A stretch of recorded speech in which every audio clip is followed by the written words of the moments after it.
खुलुमबाय गासिबखौबो जोंनि जयपुर गामिनि इउथफोरा जानानै दिनै जोङो इउपिपिएल दिल्लीनि जानानै फैदों आरो जोंनि लोगोफ्रा। ओमफ्राय दा जों गामिनिफ्राय गोबां जेनेबा जोङो सापर्टआव दङ इउपिपिएलआव, नाथाय जोङो दिनैसिम माने बेबायदि प्लेसमेन्ट बा मोनसे चेनेल माबाफ्राव जों ओंखारफेराखै।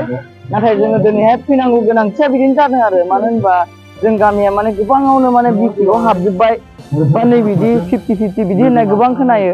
खिन्थु आंनि साननायाव आरो बा जोंनि इउथफोरनि दा मिन्थिनायाव बिदि नङा। 90%आनो दा इउपिपिएलजों सापर्ट। बिदिनो सासे सानै साथाम साब्रै सोरबा इउथफ्रा थांफाबाय जानो हागौ सोरनिबा माबानायफ्राव, जेनेबा बुरखायनायफ्राव बा बिसोरो बिथांमोन बुंनाय माबा जानायावहाय।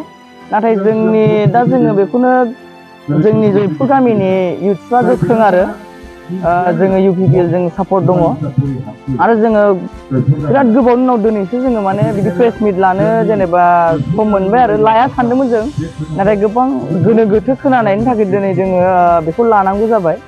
मानो होनबा अबेबा थांबाबो माने नोंसोर गामिया माथो नांगोलजों थांजोब्बायनो माबानो नै बिदि होननायखाय जोङो प्रेस मिटखौ लानांगौ जाबाय आरो।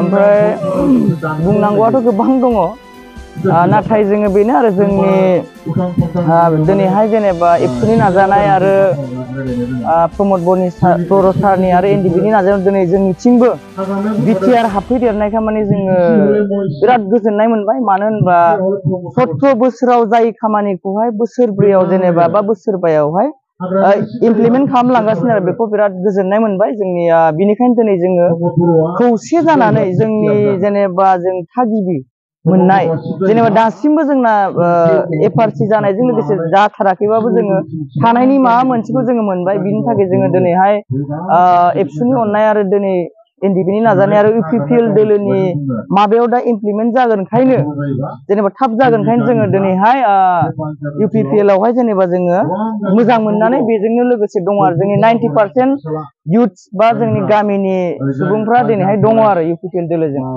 मानो थाखाय भट होनांगौ एसे बुंनो हागौमोन नामा? मेन खोथाया नैबिदि, माने दिनैहाय जोङो गोबां जोंथ' जेनेबा जों गहपुरनि नालाय, बा दिनै जोङो दोनस्रि समस्तिनि मोनसे माबा जाबाय नालाय, जोंबो समस्ति जाबाय। दा बेयावहाय आं मोनसे खोथाखौल' सानो, माने दिनै जोंनो गिदिर लिडारखौ जों बोरै सायख'नो हायो। माखासे दङ गोबांनो सानसुमैगिरिफोर दङ, हमनानै ला बिसोर गोबां सानलायलायनानै दिनै इडुकेसननि अनगायै जोंनि माबाखौ जोङो माब्लाबाबो जौगानो हाया। आंनि साननायाव आरो ना, आंनि बेक्तिगत आंनि पार्सनेल साननायाव दिनै जोंनि प्रमद बर' सारा माने इडुकेसन लेभेलावहाय गोबां नाजागासिनो माने। ओमफ्राय बेल' नङा, जोंनि एबसुफोरनि साननाय बायदिबो माने जोंना सारा खारलाङो आरो। बिनि थाखायनो माने जोङो दिनै इडुकेसन लेभेला बारायबासो जोंना लासै लासैनो जों डेभेलप जानो हागोन। खिन्थु इडुकेसन बारायागौ माने जोङो डेभेलप जानो हाया। बे 17 बोसोराव जोङो हाबनो मोनाखै होनबाबो जों नुहुरो आरो दिनैसिम माने मा खालामखो जेनेबा बिपिएफ दोलोआ इडुकेसन लेभेलाव जों जेबो नुवाखै। दा जोंनि फिउचारखौ नायोबा जोङो जोंनि प्रमद बर' साराव नुबाय आरो, जेनेबा इडुकेसन लेभेला माबायदि थांनांगौ। दा बेखौनो आरो जोंनि सारखौ जोङो खावलायबाय, माने जोंनि बे गामिनिफ्राय बा बिदिनो सानो जों गासिबो बेयाव इउथ्सफ्रा आबादारि आरो ना, बेखौनो खावलायबाय सारनि सायाव, जेनेबा इडुकेसनजों लोगोसे गोबां जोंना 90% बा 60%आ जोंना आबादारियानो जाखायो। बेनिखायनो आंनि खावलायनाया बेनो, गोबां जोंनि गिदिर लेभेलफ्रा आबादफ्रावबो एसे नायदो आरो बेजों लोगोसे जों सापर्टखा इउपिपिएलजों। बहुत फेमास आरो गोबां बानलुबो गायबाय थायो होनना खोनादों। औ, दा बेयाव प्रमद बर'खौ बे एग्रिकालचारनि सोमोन्दै नोंथांमोननि बेयाव जोंनि सारखौहाय आं बेखौल' खावलायो, माने जाहाथे बिथाङा जेरै सरकारा फैयोब्ला आरो फैखागोन 100%, बिथाङा जोंनि आबादारिखौ नायदो, जोंनि मार्केटिंखौ एसे नायना होदो। जोङो गोबां खावलायदोंमोन जोंनि आसाम सरकार बा माबा, नाथाय नाजासेयावबो 7 माने इसिबां नांगौ बायदि हायाखै। दा जोंना फार्मार्सफ्रा गोबां मार्केटनि थाखाय जोङो फेलियर आरो ना।